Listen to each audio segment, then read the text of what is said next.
Hi boys and girls, welcome back to the channel, and we have today another video.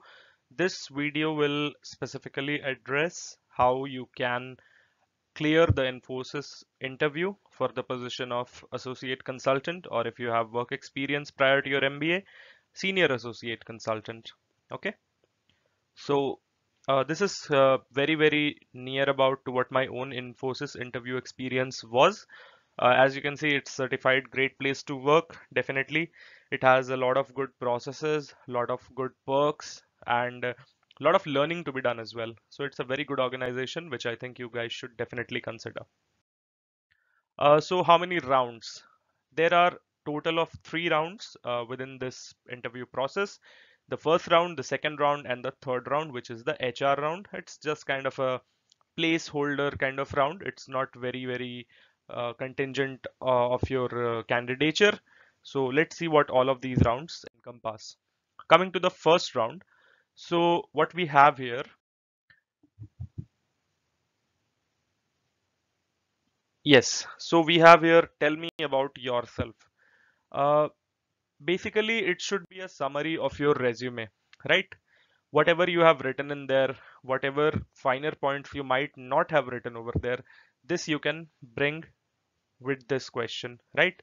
All of your educational achievements. What my personal advice to you would be, all of your educational achievements, professional achievements, basics like, your age, your gender, etc., etc. All of those things that you might have mentioned in your resume already, I would suggest that you try to bring little bit of that only, not very much, because the interviewer already has your resume, right?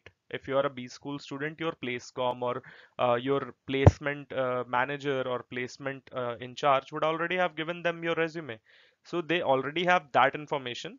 You should try to bring some new information out about you in front of the interviewer, right? You can definitely talk about how your childhood was, how your upbringing has been, what kind of aspirations you had early on in childhood, what your exposure has been. Exposure in terms of, it can be exposure to technology, it can be the various places where you have lived. Like if you have lived somewhere near Punjab or Haryana, you might have learnt a smattering of Punjabi, or maybe Chast Haryanvi you might be familiar with.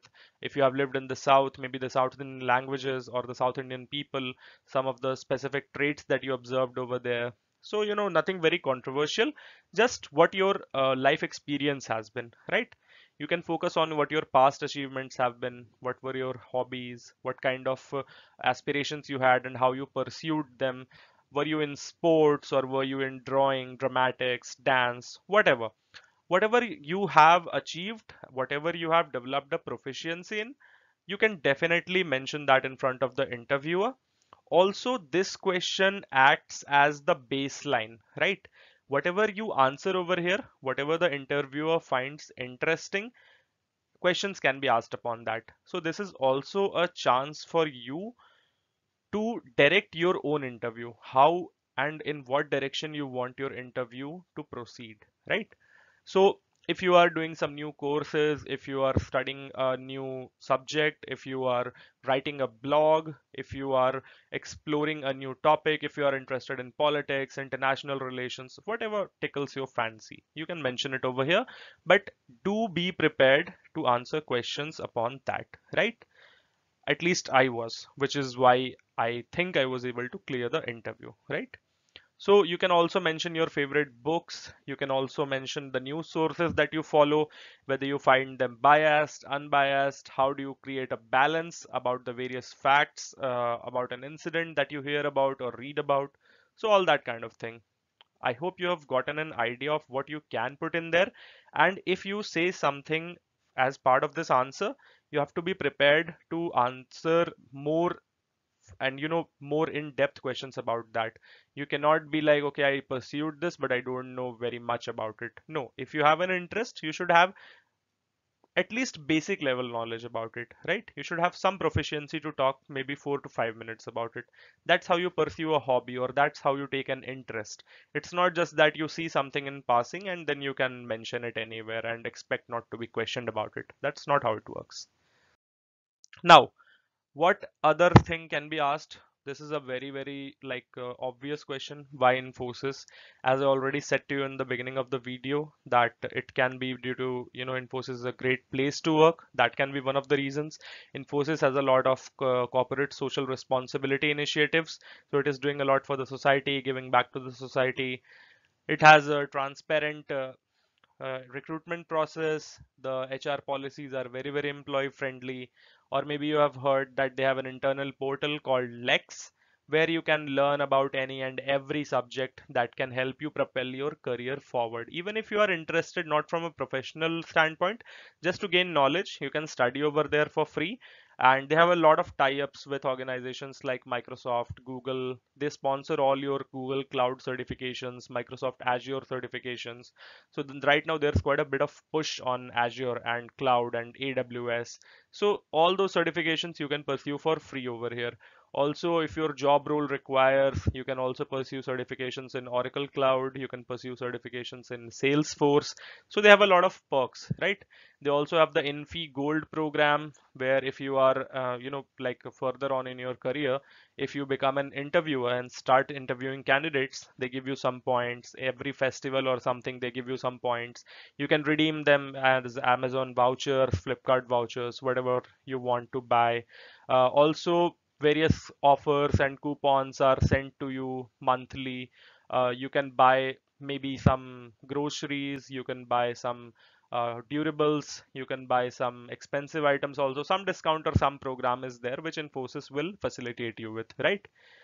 Also, you have option to, move into different areas. Like if you are hired as an associate consultant, you can work on cloud, you can work on enterprise software, you can work on the retail part of the things, you can work on data and analytics, you can work on business intelligence. So a lot of exposure is there. Also, there are on-site opportunities 3 or 4 years down the line. Granted, they are not that much, but yeah, people do take up the on-site opportunities, and they have very good exposure to the foreign environment, and they are paid in foreign currency. uh, Good perks, good compensation, good allowances, so all that you can mention. But you have to be very sincere about it. Do not mention something just because you read it somewhere. You should have proper knowledge about it, that okay, what it is and why it is relevant to you, why it inspires you or motivates you to join Infosys, right? You can also say that Infosys has been like, kind of a torch bearer for the expansion of Indian IT industry. So on that front also, you can say some good things about Infosys and clear this question very easily. Now, what all can you be asked apart from this? So you can be asked current affairs. Like I was asked in my first round that Ford is currently not doing so well in the automotive sector. So why are Ford vehicles, Ford Endeavor or Ford Fiesta or other models, they are not selling so well? Why? After the interview, like recently we got the news that Ford is, you know, withdrawing its manufacturing operations in India. So you have to give some answer to that. Now, if Tata has brought about some good vehicles, why are they doing good in the market? You see, it is not very relevant to the position of an associate consultant. But since I came from a marketing background, and since I have to be updated with the latest goings in latest happenings in the market, be it from any industry, any sector, so they can quiz me about these questions. Basically, you are not expected to have very in-depth knowledge. You are expected to have opinions, right? If you have read something at length, or if you have analyzed even a little of what you have read, you will be able to have opinions, right? Then strategy, as I said to you, they asked about the strategy that Ford should adopt or should copy from other automotive manufacturers, like what kind of things they can do to increase their sales or market share. Last but not the least, learnability. They look at a lot of learnability. If you are from a maybe mechanical background, then you came to do your MBA in marketing and IT operations, or you came to do your MBA in finance. So they get the signal that okay, this guy is from a completely different background. This guy came into MBA. He did something completely different, marketing, finance, supply chain, whatever. And then he was able to gain some expertise in that. So whatever new thing I'm going to throw at this guy or girl, he or she will be able to do it very well. And he or she, if not very well, he or she will be able to be familiar with it in a short span of time. Familiarity in a short span of time is very important in IT, because projects keep on changing, right? And you can always be allotted new projects. So learnability is very, very important. Okay. Now, they will ask you some questions like, okay, can you estimate the number of people who travel daily by Delhi Metro? Can you estimate the number of people who can, fit inside the DTC buses or the Mumbai local buses in a day or in a year?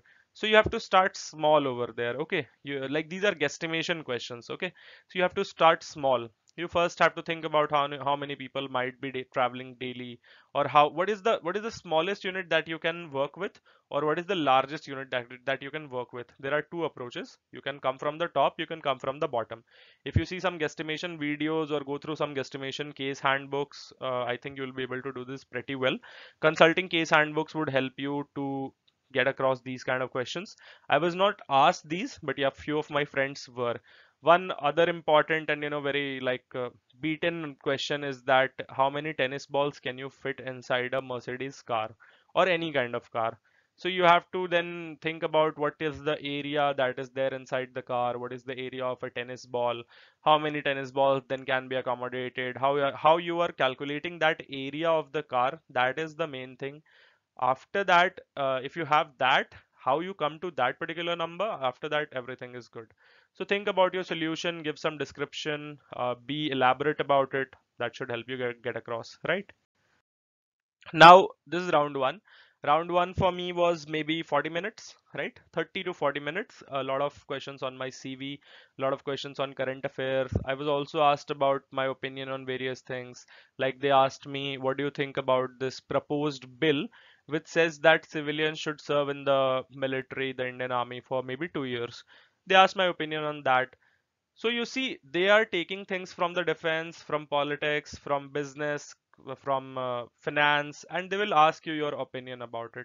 So if you are able to answer that to some extent, then they will recognize that, okay, you are a well-read and exposed guy, exposed in terms of exposed to knowledge, exposed to the current happenings in the market, in the country, right? Now, round two is like very, very succinct, very concise. Only 2 to 3 questions max the interviewer will ask you. He'll not spend more than 5 to 10 minutes on you. At least that's what the case was in my particular scenario. So he came to me. The first thing he asked me, why consulting? More specifically, he asked me, why consulting after pursuing an MBA in marketing? I told him that marketing is not always glamour. Marketing is not always brand deals and influencer management. No, marketing has a lot of market research in it, a lot of stats, a lot of A/B testing, a lot of analysis. So, marketing is not every time the glamorous thing that it is portrayed to be. A lot of groundwork has to be done. A lot of technology is creeping into marketing now. You have CRM softwares, you have enterprise marketing softwares, you have social media marketing, digital marketing. So, a lot of technology is creeping up in there. And technology right now is inalienable in any field, right? So consulting, you have to keep in mind that you are appearing for Infosys. It's not just any Bain and Co or McKinsey or any of the big names. It's not management consulting. Rather, it's more of an IT plus management consulting. So you have to focus on the IT part as well. Try to incorporate some of technology that you are studying in your current subjects or that you have had an exposure to, like in an internship or something. That should get you across. So as I told you, relate with your specialization, past stream, past workex if you have any. Relate with your soft skills. Like in consulting, you have to attend meetings with foreign clients, offshore clients at maybe 8 in the night, 9 in the night, at 9:30 p.m. So you have the proper time management skills to do that in different time zones. You have the proper communication skills to present what you have already worked on during the day, and you have the proper skills to manage the work with other teams as well on your own company's side, right? You can relate that with quantitative and analytical skills also, like if you are an associates consultant going to the data and analytics unit. So you can say that, okay, I know SQL, I know R programming, or I know a little bit of Python, or I know Excel data analysis and data visualization. I know some tools like Tableau, Power BI. Whatever you know, you can mention over there, and it will help you to convince the interviewer. Now the HR round is basically like they will reconfirm the position that they are going to give to you. They will ask you if you have any previous work ex. They will determine if it's relevant to the current role that they are offering you. If it is relevant, I have seen that mostly in some colleges they offer a base pay of 7.5 lakhs, and from there it moves 50,000 per relevant year of experience up to a maximum of 3 years. So if you are at 7.5, have 1 year of experience, it is 8 lakhs. 2 years 8.5 lakhs, 3 years 9 lakhs. More than 3 years it will not increase, it will remain stagnant at 9 lakhs only, right? If you are having that experience like more than 3 years, they will probably give you the designation of associate consultant, but the pay will be maxed out at 9 lakhs. Same case if you are in an institute where they are offering base pay of 8.5, they'll probably go up to 10 and no further. 9.5, 10, that's their range. This changes a bit if they are hiring for associate consultant level, associate lead position as a talent acquisition for the MBAs who have specialization in HR. So there, their base package is like 8.5, and from there it increases basis your experience, right?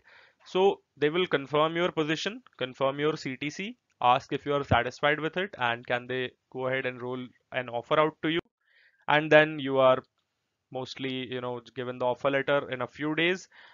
Sometimes what happens is that they would be hiring every year from your college. A lot of your seniors are working in Infosys, so in that case it's a done deal, but they roll the offer out very late. They try to do it maybe 2 days, 1 day, 5 days, 1 week before the joining.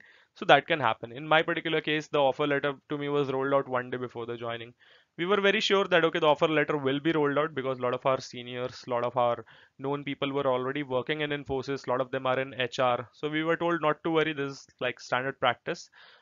They are going to roll out the offer. It's just that they haven't gotten around to it. So that's how you are hired. You are now placed. Congrats. And you can just, take that load off your mind, go for a small holiday or a small picnic, some party or something. And that's how you manage it, right? So I hope this video was helpful to you and it would help you to, clear the interview, clear the questions that Infosys is going to throw at you. The round one, round two is taken by a person who is a lead consultant level. So that is like job level 7, 7 or 8, maybe 7 or 8. Job level 7 it should be, I think. Correct me if I'm wrong.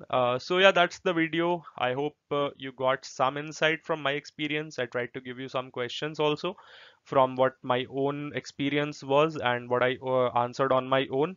So yeah, that's the video, guys. Thanks. Do like the video, share it with your friends. Please put your comments down below if you have anything to say, if you want to correct me on something, if you want to add something, if you want to narrate your own experiences. Do subscribe to the channel also, guys. It will definitely go a long way to support the channel, and we do want to grow. We do want to bring you more content. We'd like to bring you content from Infosys, from outside of Infosys, from a lot of your professional requirements. We would like to fulfill all of those. So guys, like, share, comment and subscribe, and do click on the notification bell also. That's all, guys. See you next time, and I hope this was helpful. Thank you.